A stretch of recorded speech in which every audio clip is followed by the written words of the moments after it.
পীরজাদা নওশাদ সিদ্দিকীর পথসভা জনসভায় পরিণত হলো ভগবানগোলায়। নির্বাচনকে লক্ষ্য রেখে ভগবানগোলা ব্লক আইএসএফ কমিটির ডাকে জনসভা ভগবানগোলায়। এসআইআর প্রক্রিয়ায় বিচারাধীনের নামে আতঙ্কিত করা ও হয়রানি করা বন্ধ করতে হবে, আগে সমাধান পরে নির্বাচন। প্রতিবাদ সমাবেশ ভগবানগোলায় আইএসএফ দলের। উপস্থিত ছিলেন পীরজাদা নওশাদ সিদ্দিকী, জেলা সভাপতি হাবিব শেখ, ব্লক সভাপতি হাবিবুল্লাহ শেখ, ব্লক সভাপতি আমরুল শেখ, এছাড়া বিভিন্ন নেতা নেত্রীগণ উপস্থিত ছিলেন। আজকে ভগবানগোলায় নওশাদ সিদ্দিকীর হাত ধরে প্রায় 300 মানুষ বিভিন্ন দল থেকে আইএসএফ দলে যোগদান করলেন। পাশাপাশি আইএসএফ নেতৃত্বরা তৃণমূল কংগ্রেস এবং বিজেপিকে একাধিক বিষয়ে আক্রমণ শানালেন ভগবানগোলার সভামঞ্চ থেকে। এছাড়াও আরও কি বলেছেন শোনাবো আপনাদের। এই ভিডিওটি যারা দেখছেন ভিডিওটি শেয়ার করবেন, চ্যানেলটি লাইক করবেন আর সাবস্ক্রাইব করবেন। আই লাভ মাই ইন্ডিয়া, মেরা ভারত মহান। ভগবানগোলা থেকে আজিমুদ্দিন শেখের রিপোর্ট, আখিরিগঞ্জ নিউজ। আজকে ভোট ঘোষণার 1 ঘন্টা আগে রাজ্যের মুখ্যমন্ত্রী মমতা বন্দ্যোপাধ্যায় ডিএ বাড়তির ঘোষণা করলেন এবং পুরোহিত ও মুয়াজ্জিনদের 500 টাকা বৃদ্ধি করে 2000 টাকা করলো। কি বলবেন? দেখুন, ব্যাপারটা হচ্ছে এই চমকের রাজনীতি মমতা ব্যানার্জি করতে সিদ্ধহস্ত। এখন 60 লক্ষ ভোটাররা আতঙ্কে আছে, আন্ডার অ্যাডজুডিকেশন আছে।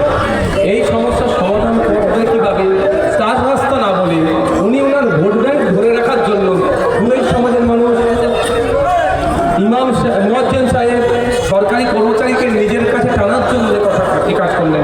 আমি বারবার বলে আসছি, মমতা ব্যানার্জি স্বার্থের জন্য, তার গদি ফিরে পাওয়ার জন্য তিনি এসআইআর নিয়ে নাটক করছেন। আজকে তার জ্বলন্ত উদাহরণ তিনি নিজেই দিলেন।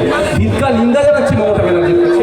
মমতা ব্যানার্জির কাছে আমি আশা করছি, আবেদন করছি, আপনি আওয়াজ তুলুন। যতক্ষণ না পর্যন্ত 60 লক্ষ মানুষের এই বিষয়টা নিষ্পত্তি হচ্ছে, ভোট ঘোষণা করা যাবে না। আর যদি নির্বাচন কমিশন তার ক্ষমতার প্রয়োগ করে ঘোষণা করে ভোটকে বয়কট করুন।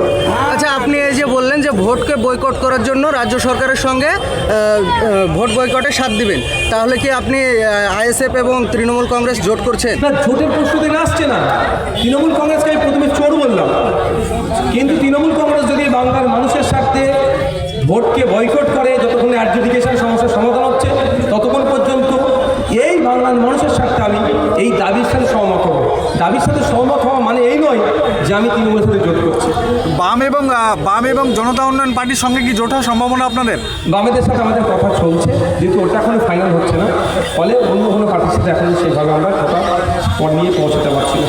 আজকে কত মানুষ যোগদান হলো আপনাদের? দেখুন, এটা আমাদের নেতৃত্বরা বলতে পারি, কোথা থেকে এসছে না এসছে, আমাদের জেলা নেতৃত্ব যারা আছে থ্যাংক ইউ। আমাদের কর্মসূচি হচ্ছে যেভাবে সাধারণ মানুষকে, খাস করে মুর্শিদাবাদবাসীকে, 11 লক্ষ ভোটারকে এই বিচারাধীন রেখেছে।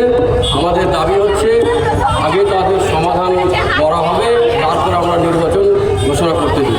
সেই উদ্দেশ্যে ভাইজান খাস করে মুর্শিদাবাদ মালদায় এইভাবে প্রতিটি মানুষের কাছে পথসভা জনসভার মাধ্যমে বোঝাতে চাইছেন ঈদের পরে এটা নিয়ে আমরা একটা বড় সমাবেশ কলকাতা রাজপথে নামবো। তার ইঙ্গিত হিসাবে মানুষকে সজাগ করতে আজকে ভগবানগোলায় এই জনসভার ডাক দিয়েছিল। কত মানুষ যোগদান হলো আজকে? আজকে মোটামুটি আমাদের 350 বিভিন্ন দল থেকে আমাদের দলে যোগদান করলো ভাইজানের আদর্শ নীতি দেখে। ঠিক আছে। আজকে আমাদের সমাবেশটা ছিল অধিকার নিয়ে। আমরা চেয়েছি আগে সমাধান, তারপরে নির্বাচন। এসআইআরের নামে অ্যাডজুডিকেশনের একটা বদ্ধ তালার মধ্যে মানুষকে স্ট্যাম্প মেরে ছেড়ে দিয়েছে যে আপনি বিচারাধীন, আপনি ভোট দিতে পাবেন কি পাবেন না সেটা পরের কথা, আপনি বিচারাধীন। আর ভারতবর্ষের বিচার ব্যবস্থা এমন একটা নীতি নিয়ে চলে, এই বিচার ব্যবস্থা কতদিনে শেষ হবে তার কোনো সীমা সংখ্যা নেই। নির্বাচনের এগেনস্টে কথা তোলা যায় না, তবু আমরা নির্বাচনের কাছে বারবার অনুরোধ করব যে আমাদের আগে সমাধান হোক, তারপরে নির্বাচন হোক। মূলত এই স্লোগানকে সামনে রেখে আমাদের এই সমাবেশ ছিল। তাছাড়া ভগবানগোলার অন্যান্য দাবি দেওয়াও ছিল। মুর্শিদাবাদে যেমন শিল্প নাই, শিল্প চাই। ভগবানগোলায় যেমন কলেজ চাই, ভগবানগোলায় রাস্তাঘাটের উন্নতি চাই। ভগবানগোলায় যেমন শিবনগরে ব্রিজ চাই, হরিরামপুরে ব্রিজ চাই, কাবুলপুরে ব্রিজ চাই। ভগবানগোলায় যেমন স্বাস্থ্যর ক্ষেত্রে উন্নতি চাই, সব স্বাস্থ্যক্ষেত্রগুলো দেখবেন সব এত অবস্থা খারাপ যে বলার মতো না। আর যেসব উদ্বাস্তুগুলো রয়েছে, ভাঙনে যারা জমি হারিয়ে দিয়েছে, ফুটপাতে যারা বাস করছে, তাদেরকে আমরা বিনা পুনর্বাসনে উচ্ছেদ করতে দেব না। দ্বিতীয়ত, শিক্ষক যারা রয়েছে, মাদ্রাসা শিক্ষক, স্কুল শিক্ষক, নিয়োগ চাই, কারণ ভগবান গোলায় বেশ কিছু স্কুল আগামী 3 বছরের মধ্যে বন্ধ হয়ে যাবে, সেখানে স্কুল নাই। তার মধ্যে একটা হচ্ছে পাটাদারগা মাদ্রাসা, মাত্র 3টে টিচার, 1900 ছাত্র রয়েছে আর 3টে টিচার। উদ্বাস্তু স্কুল এটা বন্ধ হতে যাচ্ছে, কারণ শিক্ষক নাই।